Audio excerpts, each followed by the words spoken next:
Okay, it's early in the morning, but I wanted to get this out because this is very, very germane, and where I'm heading right now, I might never make it out again, so we'll see. But I wanted to put this up before I was unable to, so here we go. Still yet, another major story and theory is that in the aftermath, the government wants to take the land away from the owners to control those mountain areas because they have large deposits of lithium, the largest in the country, perhaps the world, and other minerals necessary to make electric car batteries and weapon systems.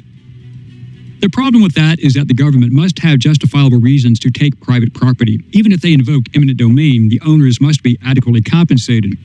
But of interest, Kamala Harris's husband, Doug Emhoff, is a shareholder along with BlackRock in lithium mining, and he applied for a lithium mining permit on September 24th. Think about that for a second.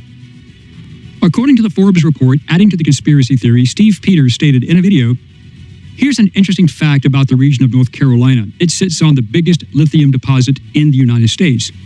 As the United States government and its buddies in the central banking corporate crime syndicates stand to make billions and trillions of dollars off of these lithium deposits that are underneath towns, underneath homes, underneath schools, and they can't get access unless the land is somehow completely cleaned off and available for mining.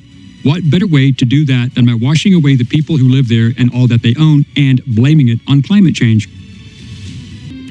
In another series of reports in Tennessee, the Madison County Sheriff's Department is investigating a September 26th incident at the TA Travel Center in Denmark, Tennessee. 56 tires on 8 tractor trailers parked at the truck stop overnight had their tires flattened, loaded with relief goods. One of the affected rigs had all 18 tires slashed. A suspect was caught on camera, and a $31,000 reward is being offered for information leading to his arrest.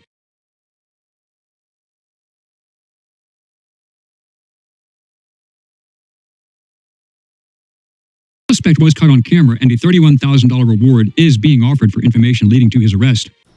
So this clip was sent in by a subscriber of mine who lives in Illinois, I believe, or Kansas. I'm not exactly sure. But she's at the Social Security office because she's an American. She's doing American things. And she discovers all of these people wearing work jackets, we'll call them. I'm at the Social Security office in Lenexa. I was here earlier, but I didn't get video. There are at least a dozen undocumented looking construction workers waiting to be called into the Social Security office.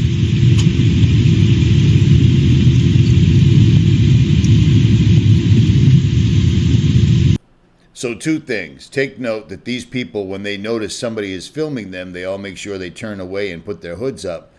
But why in the world would a construction company have all their workers suddenly go to the Social Security office during work hours?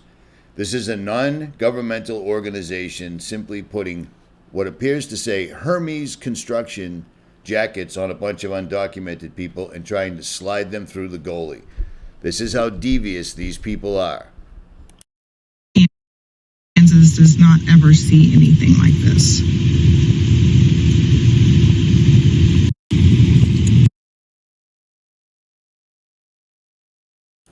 And then finally, this is the Venezuelan gangs that were released from Venezuela. And bear in mind, Venezuela refuses to take these people back. They refuse to take these Venezuelan citizens that they dumped on America back. Started out as a robbery crew, upwards of 50 robberies, 20 individuals arrested for upwards of 50 robberies, and out of those 20 individuals, every single one of them is on the streets today. So that's crazy. Now, there are reports that they're operating the Roosevelt Hotel, which used to be a very nice hotel in New York City. Now it's a migrant shelter. What are we talking about? What's going on inside this hotel that is now spilling out into the Times Square? And there's actually a recruitment process. It's actually a subset of a gang, Tren de Aragua, which we've heard so much about. They call themselves Los Diablos de la 42 Crew, standing, in other words, the little devils of 42nd Street.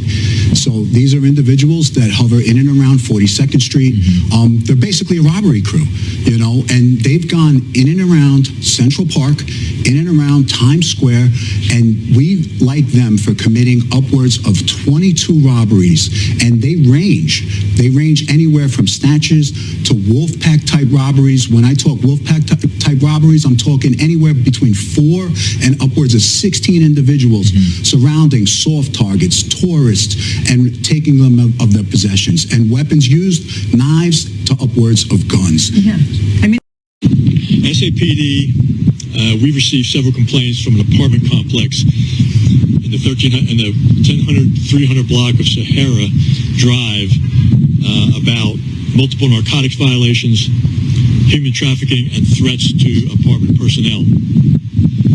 So early this morning, the task force, including members of SAPD, Covert Unit, the Human Exploitation Unit, the Texas Anti-Gang Unit, members of Texas Department of Public Safety, and the FBI, U.S. Border Patrol, and Homeland Security began an operation at this apartment. So bear in mind, before all of these Venezuelan gangs were released from Venezuelan prison and sent to the United States and then flown over by our own government, which is just something you can look up, or you probably won't. I don't know. We already had our own gang issues. Now we have even more. Do you see what's going on here? This is absolutely insane, and this is everywhere. Texas, Kansas, Chicago, Salt Lake City, California, etc., etc., etc. All right, get this. Federal authorities in El Paso relinquishing custody of a man linked to this violent jewelry robbery. This happened back in June in Denver. So our partners at News Nation, they're reporting it's part of a Venezuelan gang. They do report Homeland Security officials turned over the suspect, Gene Torres Roman, to the Denver County Sheriff's Office. The brutal robbery caught on video shows several young men pulling guns, even pistol whipping 2 women. So a few days after El Paso SWAT officers took several people into custody, happened at a motel, and reportedly Torres was there. It's not clear what the status of the other people taken into custody are either. Is speaking out about the escalating gang violence, accusing local officials and media of downplaying the presence of Venezuela gangs in her community. Cindy Romero, who left her apartment earlier this year due to safety concerns, described the situation as increasingly dangerous. I feel like it's a slap in the face, Romero told Fox News Digital. How many gangs are acceptable in Aurora? How many people need to be displaced? Her comments come as GOP vice presidential candidate Senator J.D. Vance and ABC's Martha Radas clashed over former President Donald Trump's claims that Venezuela gangs, particularly the transnational Tren de Aragua, have taken over apartment complexes in Aurora. Radas argued that the incidents were isolated to a few properties, while Vance responded, only a handful of apartment complexes were taken over, and Trump is the problem, not the open border policies. Venezuelan groups were involved in a weekend shooting in Harriman. It's our top story tonight on 2 News at 6. Thanks for joining us. I'm Heidi Hatch. I'm Mark Cabell. Now, that's what the Metro Gang Unit is saying today, a claim that may draw more attention to this crime. Our Brian Malahy live in Harriman for us tonight. And what are you police saying about suspects here, Brian? He is 19 years old. His name is Alejandro Palmar Romero. Harriman has had an influx of Venezuelan migrants. It doesn't know how many. Next door in Colorado, news reports, including in the Denver Post, of Venezuelan gang members charged in more than a dozen criminal incidents over nearly the last year.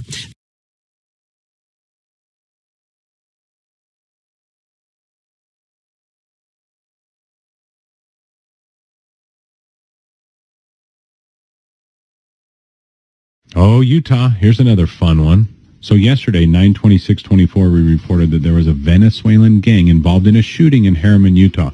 Local news and local police wanted you to think that it was just a group downplaying the severity of this gang going across the United States of America.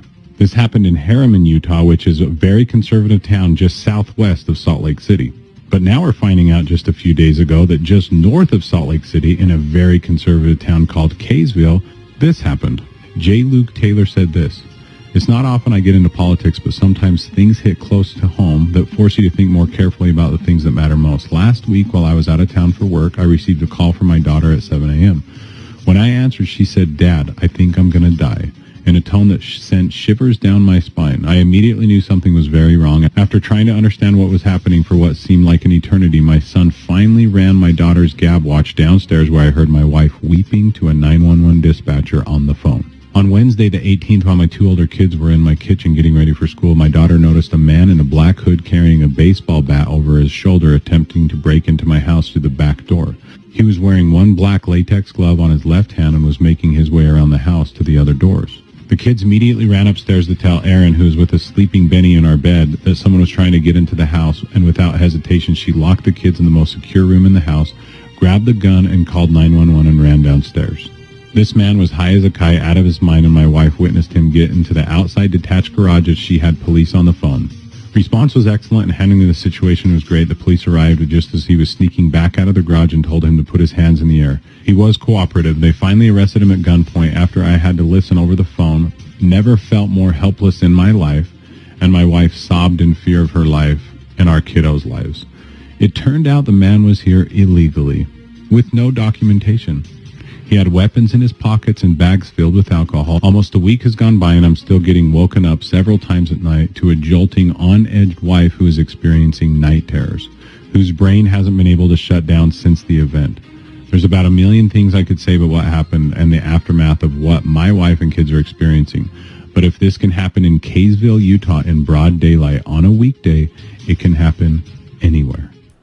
And the scariest thing about all of this is all the police agencies are being told to downplay this.